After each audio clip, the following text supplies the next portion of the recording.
Bueno, tenemos, para mostrarle a Javier Milei, yo le voy a pedir que se ate a la silla, que no salte, porque él se altera con estas cosas, lo que aprobó la provincia de Buenos Aires para el próximo año, que es la habilitación para contratar empleados públicos. Bueno, parece que falta empleado público en provincia, y han agregado 25.000 nuevos cargos. Sí. Pero bueno, esto también es un tema, ¿no? La gente que paga, le aumentan los impuestos para sostener parte de lo mismo. Es parte de lo mismo. Y sí, porque esto lo tenés que sostener con impuestos. Es parte de la, claro, es la parte de la misma lógica con la que piensa el gobierno. El gobierno cree que se puede crear riqueza desde el sector público, y eso es imposible. Es decir, el sector público no crea riqueza, la riqueza la crea el sector privado.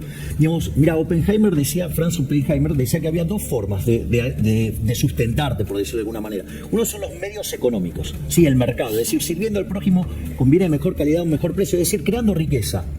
Y la otra son los medios políticos, es el robo. Digamos, la política no genera nada. Es decir, es falso creer que la política puede generar empleo. Es decir, porque en realidad cuando vos estás supuestamente creando un empleo acá, en realidad estás cobrando impuestos, estás destruyendo cosas en otro lado. Por lo tanto, en realidad, digamos, la destrucción de riqueza neta es tremenda, y vos no estás mejor. O sea, y tampoco es cierto que pueden sostener un salario y si le dieran rosca con la maquinita, porque quiere decir que están pagando algo que no le pagan al mercado, y por ende la productividad no es la que corresponde. Es decir, todo lo que haga el sector público destruye. Es decir, porque vos cada vez que querés gastar algo, alguien lo tiene que pagar. O lo pagás con deuda, que es profundamente inmoral porque son impuestos futuros castigando a generaciones futuras. Lo financiás con emisión monetaria. Y hoy salió una nota, digamos, donde justamente mostraba que el mayor recurso que tuvo recaudatorio el gobierno este año, ¿cuál fue? La emisión monetaria. 1.4 billones sin considerar el LIG. Por lo tanto, estamos en 1.8 billones. O sea, y eso es inflación, y eso le pega a los que menos tienen. Es decir, pero fíjense esto, que esto es lo más importante. Están discutiendo un montón de cosas que hacen a la política, pero tenemos 45% de pobres, tenemos 11% de indigentes. O sea, en el país de los alimentos hay 5 millones de argentinos que no le alcanza para comer, y esta gente está discutiendo a ver cómo permanece en el cargo. ¿Tanto miedo le tienen al mercado? Ahora, tengo una pregunta a vos, Pancho. A todo esto, estamos esperando todavía el plan plurianual. Sí. Para eso no hay reuniones, digo, no hay rosca, no hay discusiones, no hay nada para armar un plan. Se supone que parte de las conversaciones que se están teniendo estos días es para este plan. La información que yo tengo es que viene bastante demorado. Con lo cual, y además con estas cosas, no sé qué va. Que por ejemplo, ve el Fondo Monetario, esto que estamos discutiendo ahora. Van a nombrar 25.000 empleados. ¿Vos sí que lo miran a eso? Sí. Miran el gasto. Claro. Una de las cosas, cuando vos haces un programa con el fondo, tenés metas en términos de déficit fiscal, tenés metas en términos de agregados monetarios y tenés metas en términos de reservas internacionales netas.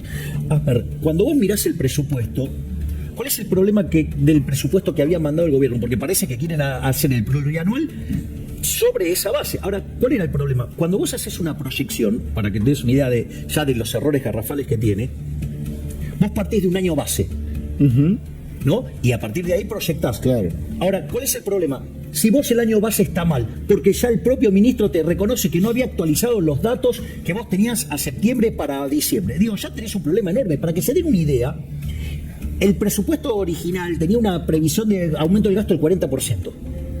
Cuando vos tenés el que está ejecutado ya, digamos, a noviembre, o en realidad, ponele a noviembre, ya tenías 20% de diferencia para adelante, con lo cual, digamos, está claro que no lo ibas a cumplir. Por eso de un día para el otro te aparecen con 56 artículos, con expansión de gasto. Pero vos fíjate que tiene errores técnicos, errores contables, errores de teoría económica, errores de evidencia empírica. Y suponete que le sale bien, le faltan 12.000 millones de dólares.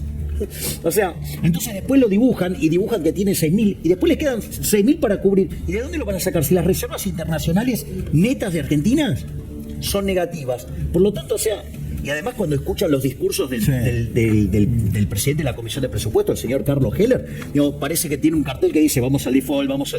O sea, así, digamos, lo único que hacen es precipitar la pincha. Ya que hablamos de transporte y de trenes, hay un ejemplo que para mí marca lo poco que importa el control del gasto en la Argentina.